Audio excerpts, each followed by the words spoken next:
If you don't care about me babbling about how my scoring system works, then skip to this part of the video. So if you remember my review for the Book of Boba Fett, then you know that I gave that show a 5.5 out of 10, and I decided for context for this review that I changed up how my scoring system works. So I changed my score from a 5.5 out of 10 to a 3 out of 10. And since I'm on the topic of changing scores, I'm lowering my Moon Knight score from a 7 out of 10 to a 6 out of 10. From this point moving forward, I'm going to try to be more meditative on my reviews and not just pump out a review whenever I just see something. Alright, let's talk about Obi-Wan Kenobi. After years of waiting, we finally have Obi-Wan Kenobi, and it has its moments, but those moments are spread between really bad writing and bland direction. Going into the show, I had hope because Deborah Chow is behind it and she directed the best episodes of The Mandalorian Season 1, and I was shocked by how bland this show looks. And I thought, maybe it was because of some sort of budgetary constraints, until I looked up the budget for Obi-Wan Kenobi, which is $25 million, not for the entire show, but per episode. But Disney has been pumping out a ton of Disney Plus shows since The Mandalorian, so maybe that's why the production value seems so low. But then I looked up the budget for The Mandalorian, and that is $15 million per episode. And yes, $25 million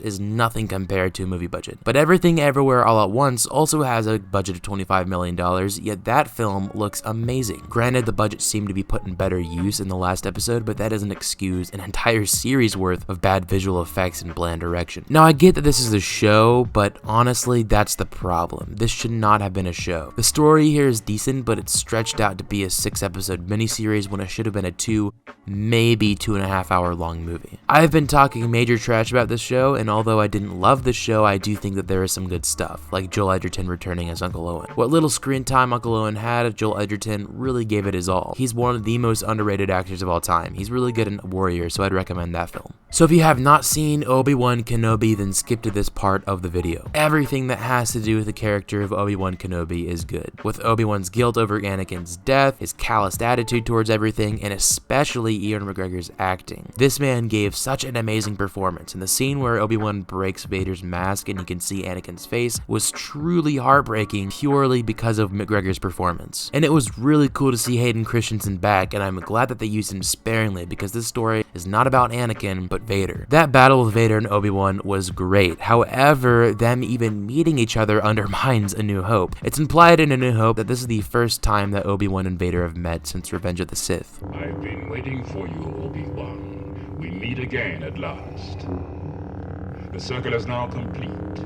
When I left you, I was but the learner. Now I am the master. And now that line makes zero sense because of this show. But you know what else undermines A New Hope? Leia. Who thought that it would be a good idea for Leia to be in this show? Disney has been really obsessed with this surrogate father stuff recently with The Mandalorian and The Bad Batch, but it just doesn't fit here, because Leia has no idea who Obi-Wan is in A New Hope. If Leia knew who Obi-Wan is, she'd talk as if she knew him, not as if her father knew him. Because if Leia knew Obi-Wan, she wouldn't say, "Years ago you served my father in the Clone Wars." She'd be more like, "I am once again asking for your financial support." And when Obi-Wan dies at the end of A New Hope, Leia has zero emotional reaction. You wanna know why? It's because she just met this weird space wizard guy. Like I said earlier, the writing is very bad. I don't have a problem with plot armor, but the plot armor should be invisible. But when you can see the plot armor, it is very aggravating. There are so many moments where a character like Obi-Wan, Vader, or Leia is nearly killed, but they never escape because of skill. It's always because of the stupidity of other characters. Hey Reva, why did you throw that explosive thing at the pilot instead of the ship that has Obi-Wan, Leia, and the spy? It's not like their ship was much farther than the other guy. Hey Vader, why did you not use the Force to pull down the ship with all the refugees like you did with the other ship like 13 seconds ago? Why didn't Vader or the Inquisitor kill Reva after she was stabbed? I mean, she survived a stabbing when she was a child, and the Inquisitor survived a stabbing earlier in the series. I mean, just at least finish her off, or I don't know, take away her lightsaber. Hey Bail Organa, why did you send a message to Obi-Wan confirming that Vader has a second child in Tatooine? If you were suspicious that he was dead, then wouldn't you have been more careful with your words just in case the message got into the wrong hands? This happens so many times throughout the show, but I think I've made my point.